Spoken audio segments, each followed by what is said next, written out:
ए जी कहाँ चल देनी रउआ? अरे सेठ जी के फोन आइल रहा, नौकरी पर जातनी। कौन सेठ जी? नइखे जाए के कतही रउआ? अरे जाइब ना कमाइब ना त खर्चा बर्चा कैसे चली? अरे हम बताओ तनी कैसे खर्चा वर्चा चली।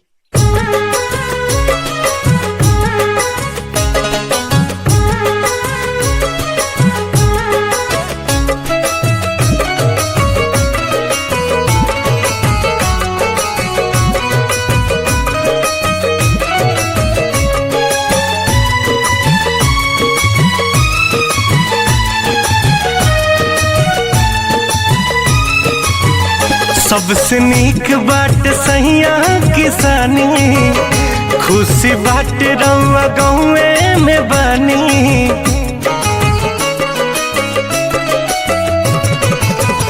सबसे नीक बाट सहिया किसानी, खुशी बाट रउआ घरवे में बानी।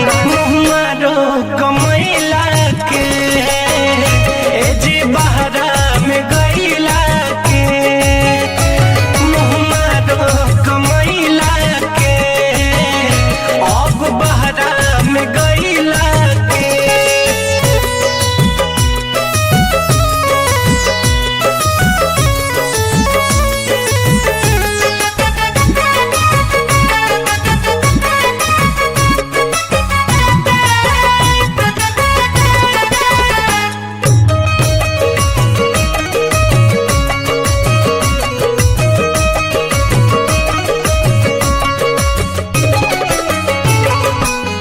महल से नीक बाट टूटही पलानी, नून रोटी भले खाइब जा।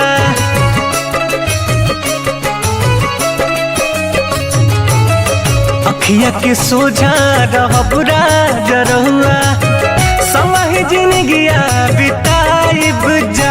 और देशवा में होला परेशानी, अपना धनिया के बात तहनी मानी।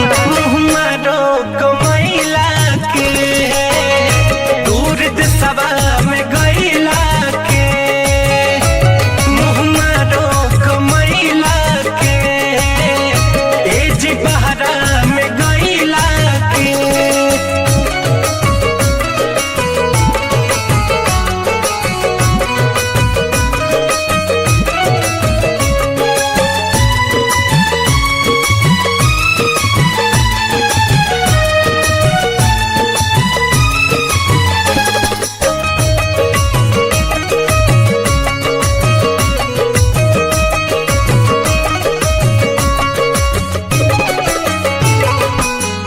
होली दिवाली अब संगही मनावल जाई, घूम के दशहरा के मेला जी।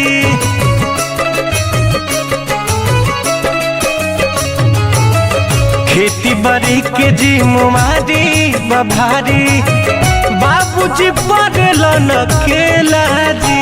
सैया रितेश दुखवा के जानी, मुन्ना राहुल के भरोसे रहतानी। मारो कमैला के दूर देशवा